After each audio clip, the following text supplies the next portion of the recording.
Con su permiso, Presidenta. Yo creo que el debate sobre lo que representa a Fidel Castro no puede agotarse en adjetivos simplones, en adjetivos que más que una reflexión que lo merece, se van a los prejuicios que nos acompañaron en los 60 años de liderazgo político de Fidel Castro. Porque fue Fidel Castro el personaje más importante de Latinoamérica de un siglo.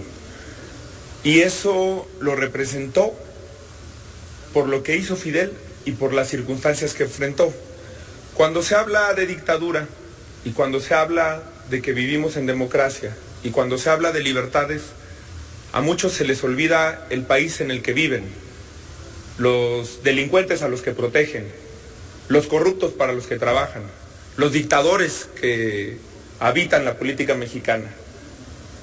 A los que les pasó de largo Duarte vienen a señalar la dictadura en el ojo ajeno. Pero en este país 100,000 personas despertaron hoy en prisión sin una sentencia que los declare culpables.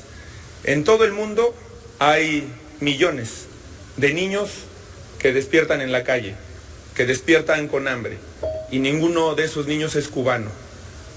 En este país en el que hace rato se discutía el tema de la educación, hay millones de niños que no tienen garantizado su acceso al sistema educativo. Eso no sucede en Cuba. ¿Y cómo podemos hablar de libertades en un país en el que los niños indígenas, en el que los hijos de jornaleros agrícolas no tienen la libertad de construirse su propia identidad a través del conocimiento y de asistir a las aulas, porque para ellos no hay oportunidades? No vamos a avalar en Movimiento Ciudadano, ni tampoco caer en el extremo de tener una mirada crítica sobre el gobierno de Fidel Castro. Nosotros no creemos que haya forma de validar la ausencia de libertades políticas, ni en Cuba, ni en ningún pueblo que componga la humanidad. Porque como dijo Martí, patria es humanidad, y esa es la visión que tenemos en Movimiento Ciudadano. Todos los pueblos son pueblos hermanos. Pero si no vamos a mirar críticamente la falta de rigor en la defensa de las libertades políticas, en el compromiso con el derecho a la diversidad sexual que hubo en el régimen cubano, tampoco podemos mirar críticamente un país como en el que vivimos. Yo lamento mucho que haya habido liderazgos políticos, y les ponemos nombre y apellido, como el de Felipe Calderón, que tengan cara para hablar de falta de libertades, cuando la única forma de libertad se da protegiendo el derecho a la vida, que es el que Felipe Calderón y Enrique Peña Nieto le han negado a 150,000 personas que han sido ejecutadas, asesinadas impunemente durante sus gobiernos. Porque no puede haber libertad que se entienda en un país en el que no se respeta el derecho al voto. El próximo domingo vamos a tener una elección extraordinaria en Zacatecas porque el partido en el gobierno se robó la elección.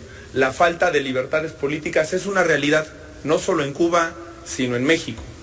Y por eso no podemos tampoco avalar que haya quien, en medio de la ausencia del líder político más importante del siglo XX, quiera venirnos a dar discursos de libertad, de derechos humanos, cuando fue el propio Felipe Calderón el que hace unas semanas compartía un cartón del caricaturista Calderón diciendo que los derechos humanos solamente servían para proteger delincuentes y que eran un discurso que estaba al servicio de quienes violaban la ley.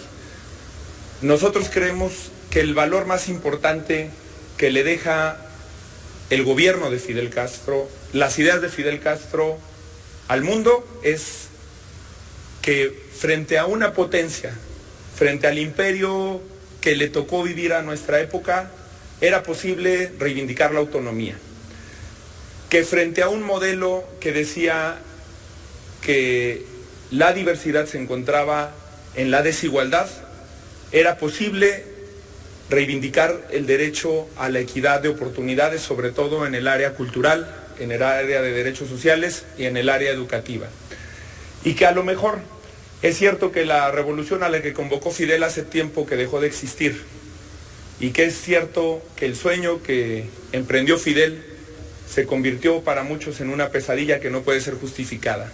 Pero lo que sí nos dejó Fidel Castro fue el derecho más importante que tenemos los seres humanos, que es el derecho a la utopía.